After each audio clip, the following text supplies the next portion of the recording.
Welcome to the Dead Pixel Society podcast, the photo imaging industry's leading news source. Here's your host, Gary Pageau. The Dead Pixel Society podcast is brought to you by Media Clip, Advertech Printing, and Independent Photo Imagers. Hello again and welcome to the Dead Pixel Society podcast. I'm your host, Gary Pageau, and today we're joined by Robert Marks, who's the co-founder and CEO of Projector, and he's coming to us today from Cleveland, Ohio. Hi, Robert. How are you today? Hey, Gary. Great to see you, and thank you for having me. So you're a relatively new company in the imaging space. We actually ran into each other at the Dead Pixel Society coffee meetup prior to Visual First this year. You know, didn't know anybody, and you met a bunch of people, and that was great. And we got to learn all about you and your award-winning service. So before we get into the award-winning service, can we talk a little bit about what Projector is?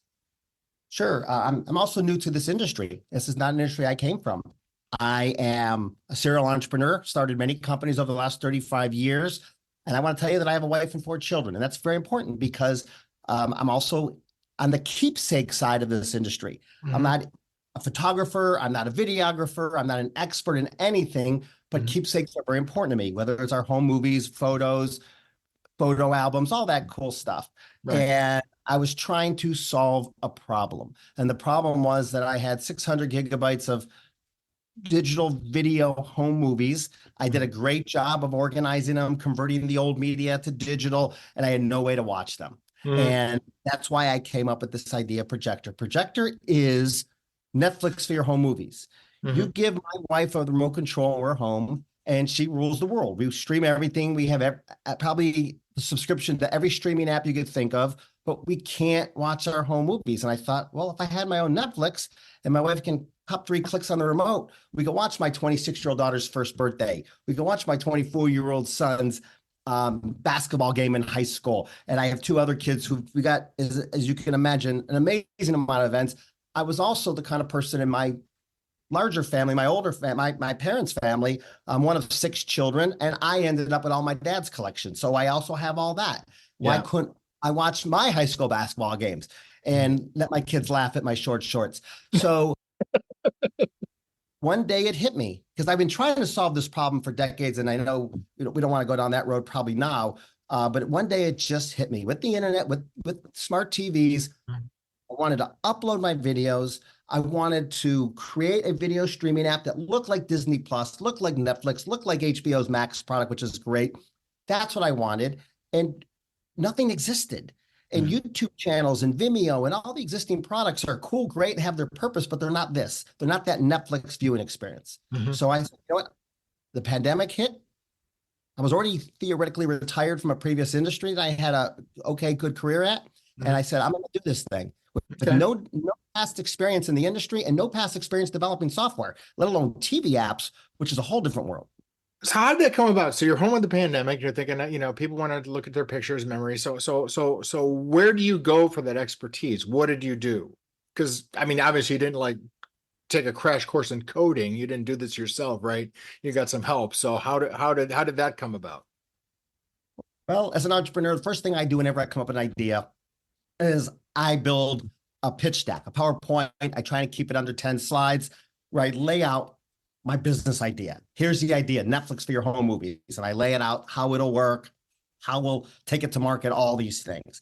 I made this pitch deck and I started calling people I knew from past lives, marketing agencies, development houses that I knew, people I knew in the industry, people I had hired to do my marketing to my previous businesses. I said, I have this idea. We're going to solve the home movie viewing problem because no one can view their stuff. This may sound morbid, but when my father passed away in 2010, I was able to go to his house in Florida, grab a couple boxes of stuff, and succession of the home movies happened. Now it's all digitized on my hard drive. If I disappeared tomorrow, that stuff is just gone. I wanted to solve this problem of home movie viewing. And I pitched it to at least 12 different entities, including some financial service places and venture capital firms and other idea think tanks, incubators, things that I knew from previous business, and said, I have this idea. What do you think? I'm telling you, everybody sat there and said, oh my gosh, my dad would love this. Oh my gosh, my mom would love this. Oh my gosh, I could do this for my family. We have the same problem. No one wanted to touch it. I didn't understand because I thought it's so simple. Run with it. You upload, you have your own Netflix on your Roku or your Apple TV. It's great. They knew something I didn't know because they were smarter than me. This would be very expensive, significantly harder than I believed it would be, and would take a very long time to get it going. And even when you get the product working, to get traction, subscribers, become a sustainable, viable business. It's not like we're going to become Mark Zuckerberg tomorrow. They knew that, I didn't. So I realized, you know what?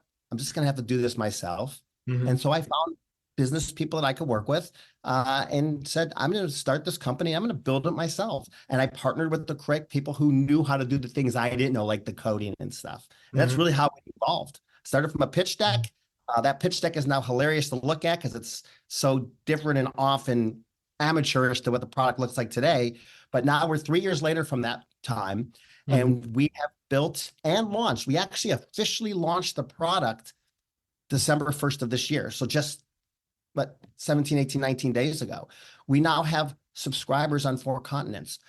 3 days ago, I got a client in Colombia who requested some customer support help. Well, guess who does customer support? The CEO and co-founder here. And I'm talking to this woman named Anna in Colombia.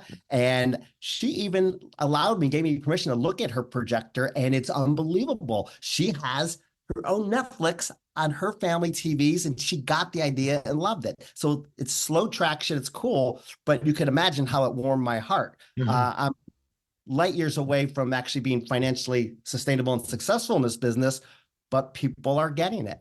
So it just evolved from that old pitch deck to talking to Anna from Colombia, which, by the way, I did it all on my iPhone through a little chat on our website that you can talk to a customer support person on the way you can other sites, because technology today is unbelievable. And what you could do today, starting a business, being virtual, and the tools, the software as a service applications, it's amazing. This couldn't have been done 10 years ago. So that's the start. So let's talk a little bit, kind of, because when I first saw it, like I said, a visual first, and I didn't know anything.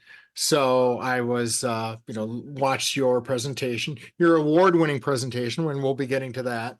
I'm like, well, you can do this on a personal YouTube channel. You can do this. I can watch YouTube on my Chromecast or on Apple TV. So what is the difference? Right? Is it just for technophobes, or what is some of the compelling features of this that you think makes it worth a subscription fee? First, let me specifically answer your question in 3 words: the Netflix experience. Right. But let me go back now. I tried a YouTube channel. I tried a Vimeo channel. If you've ever heard of this application called Plex, I built a Plex server. Yeah. When iTunes first introduced the Apple TVs, the Mac Minis, and iTunes, I put a Mac Mini in my basement with iTunes, and I built the same concept locally. When hotels in the early 90s started having their first video on demand interfaces that we all use, where you're in a hotel and you could choose movies and TV shows and live TV, I'm like, what is this? I can have this in my house to play my home movies. And I found it was a Linux-based software. I built a Linux server in my basement. Sorry for those who aren't techno-geeky people. Well, no, my people get that. My audience gets that. I had the same thing. If you went to a Hyatt place in 1995, I had that same thing running in my house with a HDMI cables running around the house through the walls that I ran, and we were doing it locally. I've been trying to solve this problem. They all had their issues, which we can go down. But for YouTube alone, here's simple. My wife will watch the Netflix experience. She will not use YouTube for this functionality. She's probably on YouTube every day and doesn't realize it because she loves all the YouTube and Facebook and TikTok videos, and people are sending her links all the time. But she's not going to go to our TV, go to the YouTube app, go to our channel, and watch commercials on, for Pennzoil oil and, ED dysfunction issues while she's watching my daughter's birthday. Let alone she's going to have a hard time navigating it. YouTube is great. This is not a bash on YouTube. I think YouTube's amazing. If I needed to know how to play the violin tomorrow, I'm going to go to YouTube first. But watching my home movies, I wanted the Netflix experience. It's that simple. Any TV, anytime, anywhere. Have you run into any issues calling it the Netflix experience? Have the Netflix lawyers called you up and said, I can't wait. I can't wait. Because you know what? I'm not trying to take advantage of them. I'm trying to compliment them. It's like Kleenex. I decided to come up with a tissue, I'm going to say, hey, it's the Kleenex for whatever it is for guys like Well, me. it'll be interesting to see the lawyers sort that out. I hope they find it as a compliment. I often say Disney Plus too, because when I started developing, Disney Plus actually launched right as I thought of this idea. And I'm like, wow, their categories with Star Wars and National Geographic and Pixar, it's really what I want. So if you look at Projector, if you're on Projector, it has way more of a Disney Plus experience, but Netflix is the Kleenex of video streaming apps. So that's what I say. I hope they be complimented. I hope they get mad and approach me. That probably means I've gotten some traction at that point. Yeah. Right now, they don't know who I am. Only you do. Well, and the lady in Colombia who knows who you are. So and Australia knows me now too, and North America and Canada. It's kind of cool, but not enough yet. yeah. So you've got an Apple or an iOS app. You've got a Google Play app. You can get it on Roku. You can get a Fire TV. You can get it on an Apple TV and a Google TV. So it sounds like you've got your bases covered there. If you've been able to get on any of the smart TVs, what are some of the possibilities there? Because I think that's once it's built in, then you're golden. So that's a great question. So we realized that the two that were the most important globally, let alone North America, is Samsung Smart TV and LG Smart TV. Right. Then you have Vizio. It's very expensive. When you launch on 8, 9, 10 platforms, because you also have to have the iOS for the iPad and iOS TV and the web version, which is the most important version. It's how you manage and upload your content. That's another platform. You have to manage all these platforms. So by adding another smart TV is another platform. So I commissioned in August for Samsung and LG. We completed both of them 10 days ago. We submitted the application to Samsung to put in their app store. And this is not a mock on Samsung. They're probably the best TV. My premier TV in my family room is a Samsung. And then I buy cheap Rokus everywhere else. They don't have the processes that Roku, Google, Amazon Fire, Apple TV do. So we're still waiting to hear from them when it's going to go live. So it may be live in the next 10 minutes on Samsung. LG, we haven't submitted yet. We will. But if you look here, that TV right there is my first LG Smart TV I've ever owned. I just got it on Amazon delivered about 3 weeks ago because we'll be on LG. My hope was by December 15th, both would be live, but I'm learning how to work with their app stores. And I think the issue at LG, if I had my developer correctly, is they're still trying to figure out how to submit it to LG. So yes, we got to be on close to 98% access to the North American TVs when you're on those big 4 platforms plus Samsung and LG. So that's happening. So let's drill down a little bit into the offering a little bit, because, it's not cheap. It's, $129 a year. So what do you get for that? What's besides the lovely experience and all this ease of use and all that, are there privacy features involved? Are there sharing features? What's the basic bullet points of those? And I will try not to make this the longest answer in the history of this podcast. So it's $129 a year. I went for an annual subscription because I'm trying to get this launched and keep it simple. As a minimal viable product, which is a very impressive MVP type product, it's very well done and very feature rich. But people seem to be sick of another $9.99 or $12.95 a month package. I thought I'm going to do one package, $129 annual subscription, so you don't have to deal with the monthly bill on your credit card. Everyone's sick of it. Everyone's trying to figure out. I cut the cord with my cable. I have internet separate. I have 7 streaming apps, and now I'm paying more, and they're frustrated. So I went annual subscription. I will eventually bring in a monthly subscription. $129 is unlimited uploading. I just told you I have 600 gigabytes of videos. I also have 100 gigabytes of photos.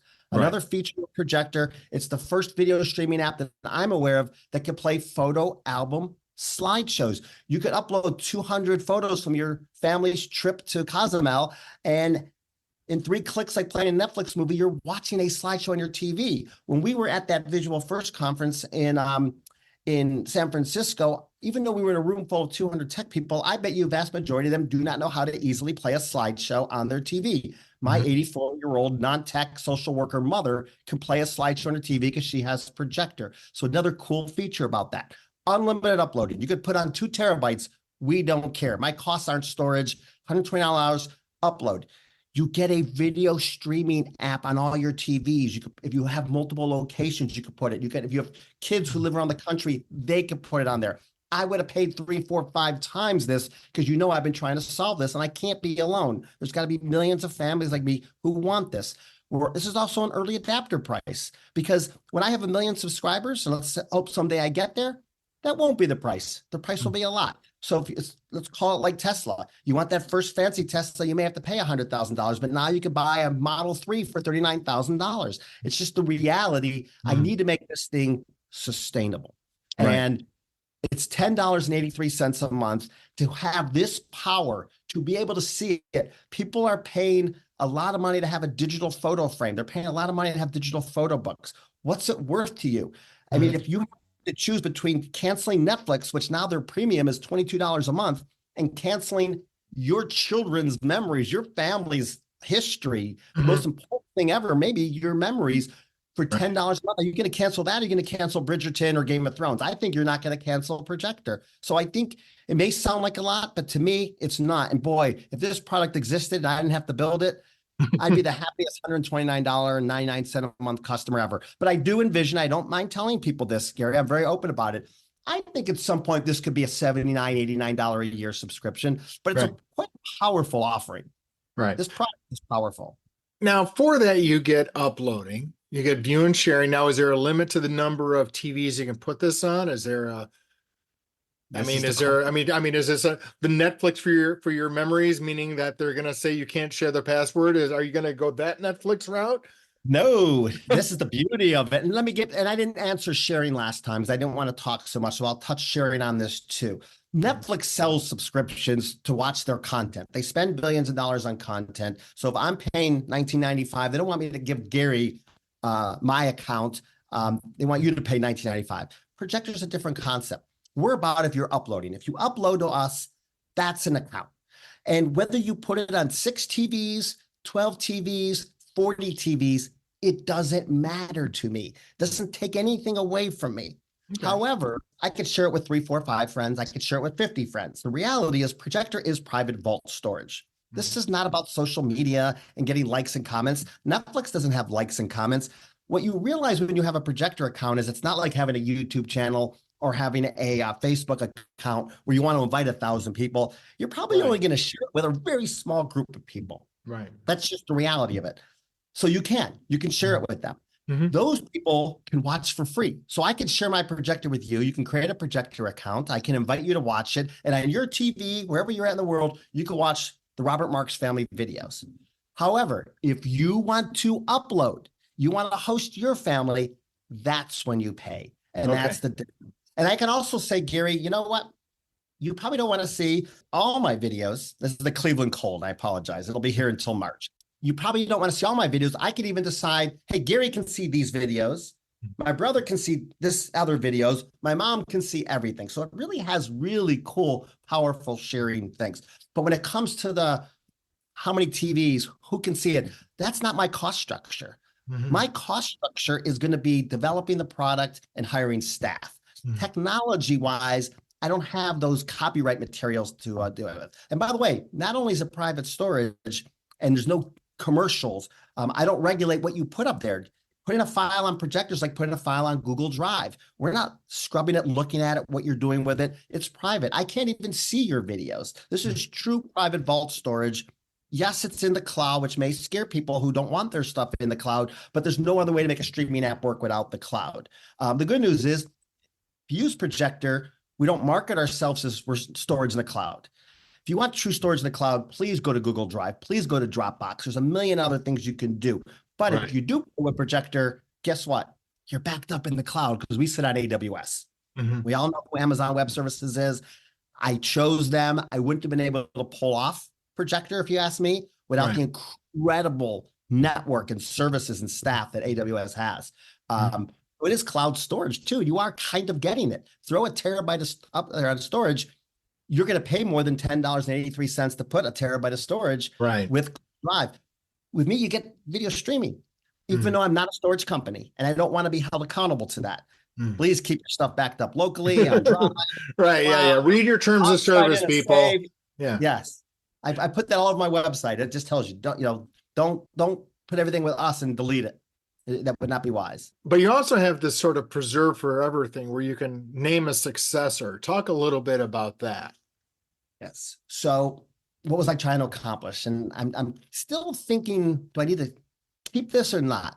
I came up with 3 things I was trying to accomplish. First of all, solve the viewing experience, that Netflix experience. Got it. Share. Had my developers and the business requirements, make sure I can share it so that my brothers, I have 5 brothers, and my mom could see it. Now my kids watch it. I have 3 kids that don't live at home anymore. They could log on. I can share it with them. They can watch it.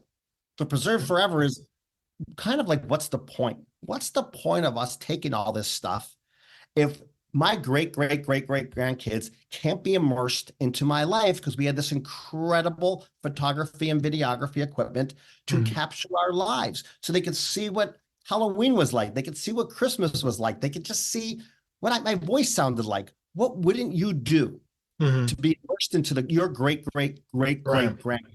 So the preserve forever is successors. And I'm telling you, before I knew that Facebook had some kind of way to preserve your Facebook account, and way before Apple ever had theirs, I thought of that. So we are going to have, as we develop this business, a very robust succession department where you can name a successor.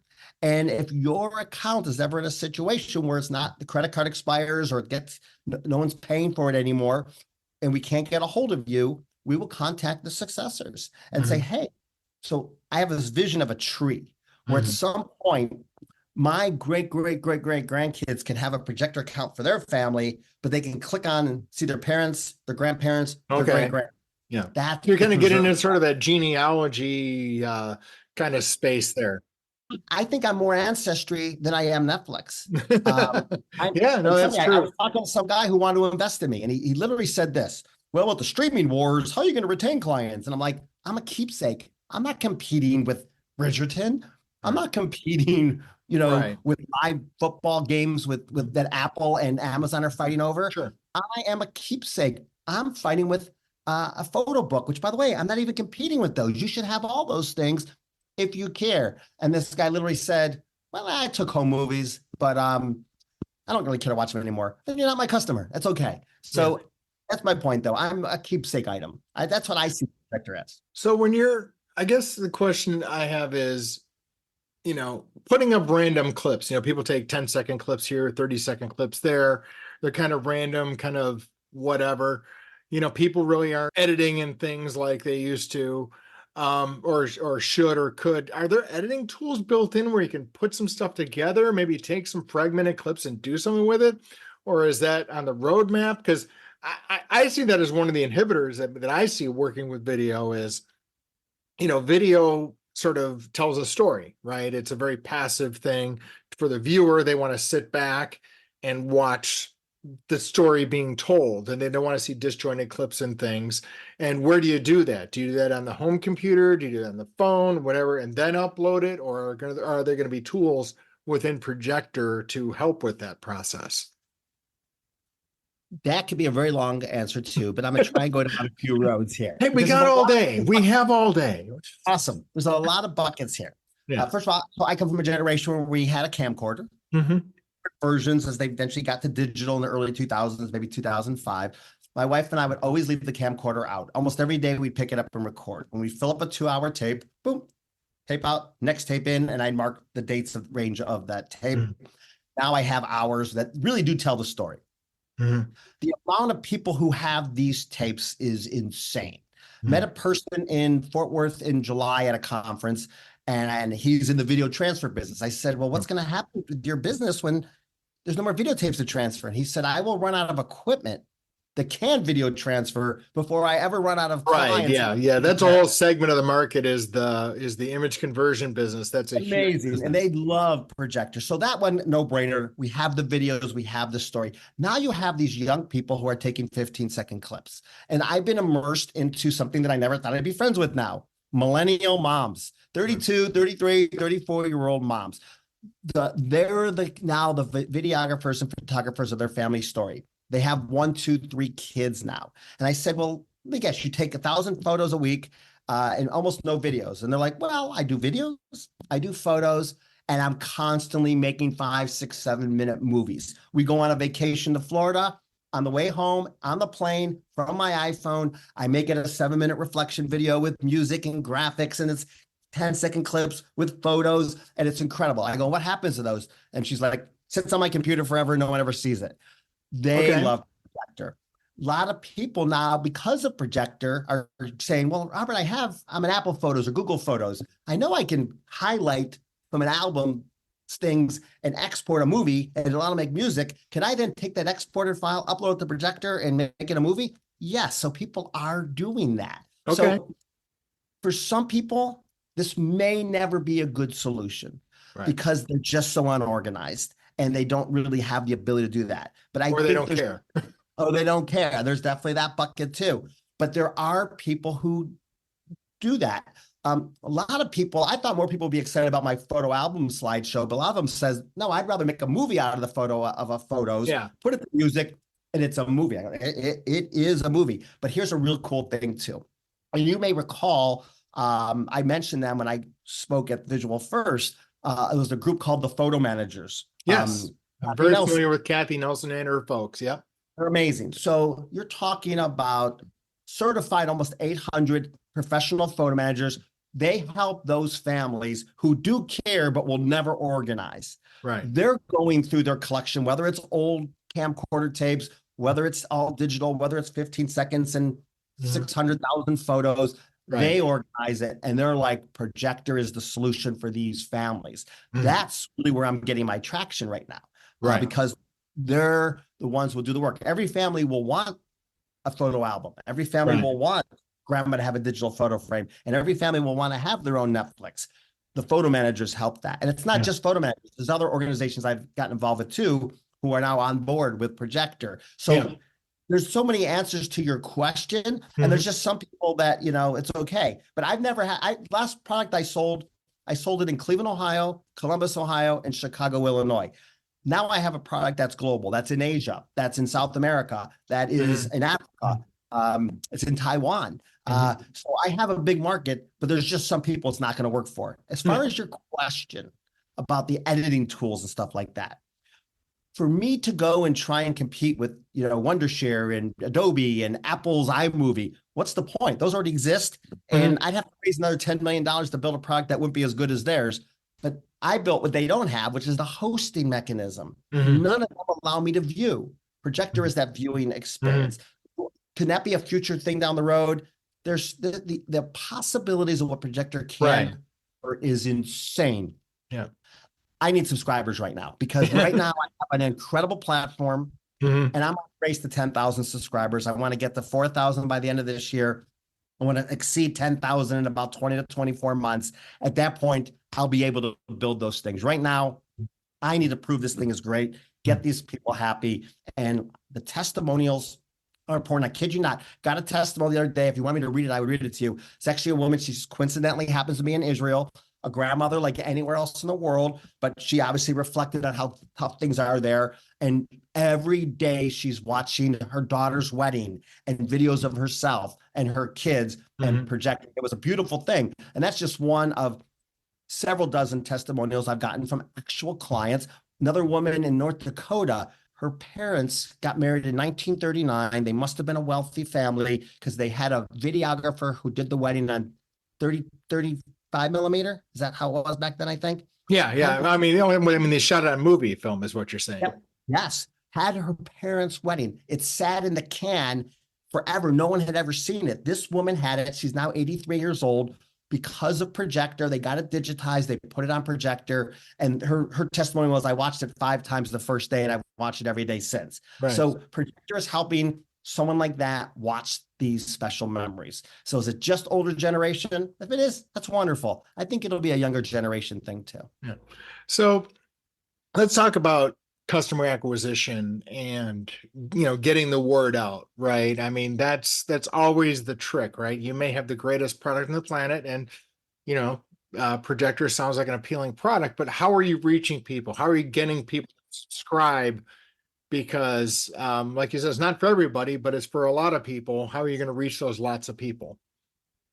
Well, that is the answer. That is the question. And that will be the determination if I'm around in 2 years or 3 years with this business. Right. You know, because if I have no subscribers 12 months from now, I have to very seriously consider, is this worth continuing? Right. The good news is, you know, we've added a couple dozen subscribers just since December 1st, and no advertising, probably never will advertise until we have a lot more customers or do a big money raise. And will I have 4,000 by the end of 2024? We will see. I always assumed it would be a direct-to-consumer product. I've never been in a B2C before. Mm-hmm. Glad I never was in my 35-year career before this. But I've been never been in a B2C before. I assumed, social media marketing, Facebook, Instagram, TikTok, it's going to be easy. The ads are cheap. I'll spend $10,000 a month on ads, and I'll start onboarding thousands of users, and they're going to go nuts. Yeah, that's not reality, and I don't have the tens of millions of dollars it would take to even have a chance that to possibly, light a match and get lucky with a spark. What I didn't know when I started this is, and I already started it, I was already a year into development, that there are these associations like the Photo Managers. There's an organization called IPI Photo. They work with retail camera stores. Yep, they're my pals. I know those folks well. Yep. They're unbelievable. I attended their conference. I referenced it earlier in Fort Worth, and they went crazy for it. And everyone's like, you solved the viewing problem. I mean, I felt like a rock star. And by the way, when I was there, the product really it was more like a concept car, had no engine, the headlights glued on with Elmer's glue, and they were going to fall off if someone leaned against the car. But they got the concept. So what I developed was an affiliate portal.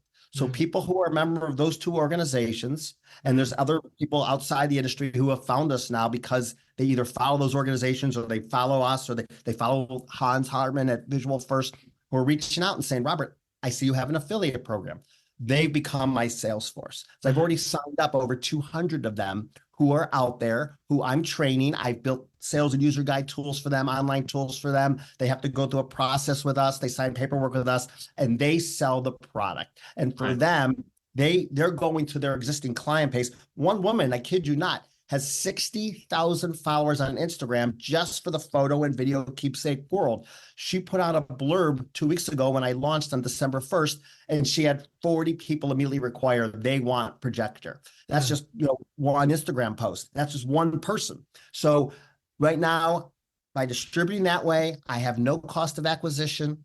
I pay a residual commission to these affiliates. They earn it, but they're not going to get rich by getting a small piece of my $129. They're going to make money because they're going to charge their clients who are willing to pay it to organize and create their photos. And they're not just doing a projector. They're doing all the other cool products, probably going through 60,000 photos and getting rid of the 40% that are worthless. And other services for them. Exactly. So that, to me, that was a creative way. I'm an entrepreneur. I'm a struggler, a fighter, a survivor. And well, you're from Cleveland, for God's sake. If I can make business work in Cleveland, you can make business work anywhere. Right, exactly. You guys are scrappy over there.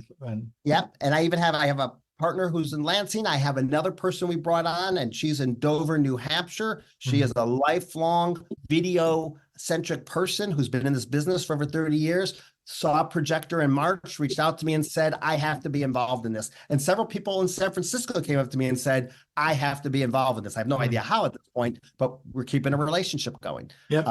So we may be honest. Here's the cool thing, Gary.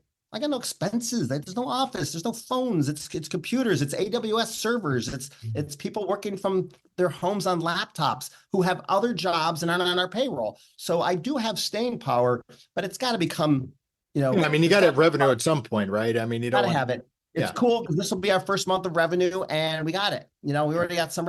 I never was so excited to make a $129 sale in my life. I was used to selling products that would cost about $90,000 and take 7 months to close. It's exciting. I think we got a good chance. I think we're in the game. Good. Well, listen.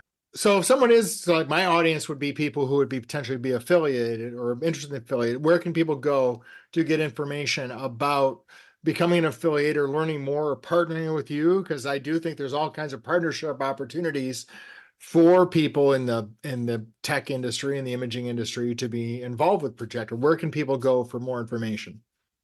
I will give you a lot of information. First of all, our website is projectorstream.com. Mm-hmm. And the reason why I use that is I don't want to be known as an app. Mm-hmm. I really want to be known as a streaming service. Projectorstream.com is my website. My name is Robert. My email is robert@projectorstream.com. Pretty simple. Mm-hmm. We have an insider newsletter strictly for our affiliate network and people in the industry. Send me an email and say, Robert, heard you on Gary's podcast. Would love to be on your insider newsletter. We tell them exactly what's going on with us. We started the newsletter, I think, in May, and the information we provided and the advancements we made. I think I've fixed 70 platform bugs and about 40 enhancements to the product because of feedback from my affiliates who are communicating with me. You can also email us at insider@projectorstream.com if that's easier for you to remember. Find me on LinkedIn, Robert Marks Projector. I would love to be friends with you on LinkedIn. It's the greatest social media app of all time. And I would love to hear your thoughts. I'll get on a Zoom with anyone. I have one of those Calendly links and I'll send you an email and jump on. And I usually have about 10 appointments open a day and work with people. I'm really committed to this. This is what's cool. And this will be very self-serving. Never in my life had a product I sold that I actually care about. Everything else was always a means to an end. No one gets excited about building data centers and selling fiber optic networks because that's what you grew up to do. You grew up to be a basketball star. But videography, home movies is a passion of mine, and I'm really having fun with this. So I'll talk to anyone and work with anyone, and would love for you, if you want to use this for the right purposes, which is for families or other decent things like that. This is a great platform, and I think you'll love what we've done. And we're just beginning. You can only imagine what Netflix was when it first came out in 2007. It wasn't a great interface. Ours blows that away. Disney came out. You couldn't even get Disney on, I think Roku didn't have it. I'm not even sure if Apple TV had it. We're already going to be on 6 platforms at the end of this year. So we've come a long way. And in 10 years, this could be an amazing thing. And AI we're looking at AI, not for the consumer to use, but for our affiliates to use to help them build projectors more efficiently and faster for their clients. Great. Well, listen, Robert, great to connect with you again, and look forward to talking to you again. Thanks. Gary, thank you so much. Thank you for listening to the Dead Pixel Society podcast. Read more great stories and sign up for the newsletter at www.thedeadpixelssociety.com.